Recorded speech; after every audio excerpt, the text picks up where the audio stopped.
சித்தருக்கெல்லாம் சித்தர் சிவனே போற்றி.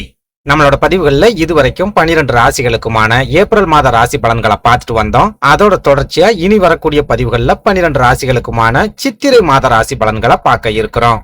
அந்த வகையில நம்மளோட இந்த பதிவுல கன்னி ராசி அன்பர்களுக்கு இந்த சித்திரை மாதத்தோட கிரக நிலைகள் என்ன மாதிரியான பலாபலன்களை கொடுக்க போகுது அப்படிங்கறத பத்தி ரொம்ப சுருக்கமா பார்க்க போறோம். அதனால கன்னிராசி அன்பர்கள் இந்த வீடியோவை கொஞ்சம் கூட ஸ்கிப் பண்ணாம கடைசி வரைக்கும் முழுமையா பாருங்க.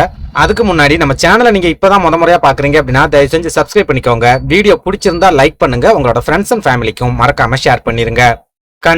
கன்னிராசியை பொறுத்த வரைக்கும் இந்த சித்திரை மாதத்தோட கிரக அமைப்புகளை ஆராய்ச்சி பார்க்கும்போது உங்களுக்கு கண்டக சனி ஆரம்பமாயிடுச்சு அப்படிங்கறதால குடும்ப வாழ்க்கையில மட்டும் கொஞ்சம் பொறுமையாவும் நிதானமாவும் இருந்து சண்டை சச்சரவுகள் வராம பாத்துக்கிட்டீங்க அப்படின்னாலே இந்த சித்திரை மாதம் முழுக்க உங்களுக்கு யோகங்களை கொண்டு வரக்கூடிய காலகட்டமாவே இருக்கும். பெரிய அளவுல நெருக்கடிகளோ அல்லது பெரிய அளவுல பிரச்சனைகளோ இந்த சித்திரை மாசத்துல உங்களுக்கு கட்டாயமா இருக்காது. இன்னும் சொல்ல போனா நீங்களே எதிர்பாராத வகையில ஒரு சில யோகங்களையும் திடீர் அதிர்ஷ்டங்களையும் கொண்டு வரக்கூடிய ஒரு அற்புதமான மாதமாவே இந்த சித்திரை மாதம் இருக்கும் அப்படின்னு சொல்லலாம்.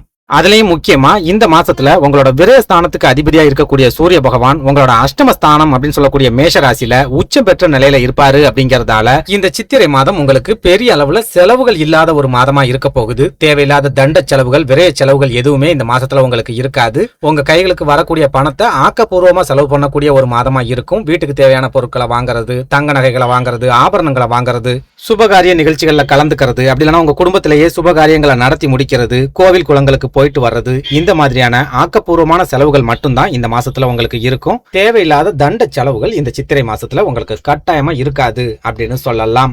அதே போல பண வரவை எடுத்துக்கிட்டோம் அப்படின்னாலும் சரி இந்த மாதம் உங்களுக்கு லாபகரமான மாதமாவே இருக்கும். பெரிய அளவுல பண முடக்கம் அப்படிங்கிறது உங்களுக்கு இருக்காது. நீங்க சொந்தமா தொழில் செஞ்சுக்கிட்டு இருந்தாலும் சரி, உத்தியோகத்துல இருந்தாலும் சரி, அப்படி இல்லைன்னா அடிமை வேலையே பார்த்துக்கிட்டு இருந்தாலும் சரி, பண தட்டுப்பாடு அப்படிங்கிறது இந்த சித்திரை மாசத்துல உங்களுக்கு கண்டிப்பா இருக்காது. நீங்க கடன் வாங்க வேண்டிய ஒரு சூழலும் இந்த மாசத்துல ஏற்படாது. நல்ல விதத்துல உங்க கைகளுக்கு வருமானம் இந்த மாசத்துல வந்து சேரும். அது மூலமா வீட்டுக்கு தேவையான ஒரு சில அத்தியாவசிய பொருட்களையும் இந்த மாசத்துல நீங்க வாங்கி சேர்த்துக்குவீங்க அப்படின்னு சொல்லுவேன். அடுத்ததா உடல் ஆரோக்கிய ரீதியா பார்த்தாலும் இந்த சித்திரை மாதம் கன்னிராசி அன்பர்களுக்கு யோகமான காலகட்டமாவே இருக்க போகுது. பெரிய அளவுல நெருக்கடிகளை கொடுக்கக்கூடிய காலகட்டமா இருக்காது. திடீர் உடல் ஆரோக்கிய பாதிப்புகளோ அல்லது திடீர் மருத்துவ செலவுகளோ இந்த சித்திரை மாசத்துல உங்களுக்கு கட்டாயமா இருக்காது. ஏற்கனவே நீங்க நோய்களால பாதிக்கப்பட்டு அந்த நோய்களுக்கு மருத்துவம் பார்த்துட்டு வரீங்க அப்படின்னாலும் அது சம்பந்தமான மருத்துவ செலவுகள் கூட இந்த சித்திரை மாசத்துல உங்களுக்கு பாதியா குறையும் அப்படின்னு சொல்லலாம்.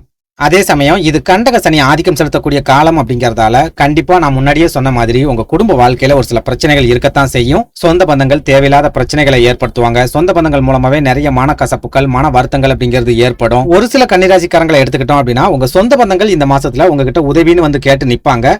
அந்த உதவியை நீங்க செய்ய முடியாத ஒரு சூழல்ல மாட்டிக்குவீங்க. ஆனா அதை கூட அவங்க புரிஞ்சுக்காம தேவையில்லாத மனக்கசப்புகள் உங்க சொந்த பந்தங்களுக்கும் உங்களுக்கும் இடையில கட்டாயமா உருவாகும் அப்படின்னு சொல்லுவேன். இதனால கன்னிராசி அன்பர்கள் இந்த சித்திரை மாசத்துல சொந்த பந்தங்கள் கிட்ட ரொம்ப அதிக அளவுல நெருக்கத்தை காட்டாதீங்க. கொஞ்சம் விலகியே இருக்கிறதுக்கு முயற்சி பண்ணுங்க. முக்கியமா உங்களோட தந்தை வழி சொந்த பந்தங்கள் கிட்ட ரொம்ப எச்சரிக்கையாவும் கவனமாவும் இருந்துக்கோங்க அப்படின்னு சொல்லுவேன். அடுத்ததா உத்தியோகத்துல இருக்கிற கன்னிராசி அன்பர்களை எடுத்துக்கிட்டோம் அப்படின்னா இந்த மாதம் வேலை பளு அதிகரிக்கக்கூடிய ஒரு மாதமா இருக்கும். ரெஸ்ட் அப்படிங்கறதே உங்களுக்கு கிடைக்காது.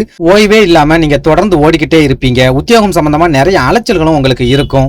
ஒரு சில கன்னிராசி அன்பர்களுக்கு சக பணியாளர்கள் கூட சின்ன மனக்கசப்புகள், சின்ன சண்டை சச்சரவுகள் ஏற்படுறதுக்கு கூட இந்த சித்திரை மாசத்துல அதிகமான வாய்ப்புகள் இருக்குது அப்படின்னு சொல்லுவேன். இதனால உத்தியோகத்துல இருக்கிற கன்னிராசி அன்பர்கள் உங்க கூட வேலை பார்க்கறவங்க கிட்ட கண்ணியமா நடந்துக்கோங்க. அன்பாவும் பாசமாவும் நடந்துக்கோங்க. எந்த ஒரு சூழல்லையும் அவசரப்பட்டு வார்த்தைகளை விட்டுறாதீங்க. நீங்க பேசக்கூடிய வார்த்தைகள் தான் நீங்க வேலை பார்க்குற இடத்துல உங்களுக்கு பிரச்சனைகளை கொண்டு வரும் அப்படிங்கறத எப்பவும் ஞாபகத்துல வச்சுக்கோங்க. சுருக்கமா சொல்லணும் அப்படின்னா இந்த சித்திரை மாதத்துல கன்னிராசி அன்பர்கள் நீங்க பேசக்கூடிய வார்த்தைகளை ரொம்ப கவனமா பேசிக்கிட்டு சொந்த பந்தங்கள் கிட்ட கொஞ்சம் விலகியும் இருந்துட்டீங்க அப்படின்னா கண்டிப்பா இந்த சித்திரை மாதம் உங்களுக்கான ஒரு காலகட்டமா இருக்கும். யோகங்களை கொண்டு வரக்கூடிய ஒரு காலகட்டமாவே இருக்கும் அப்படின்னு சொல்லலாம். நன்றி, வணக்கம்.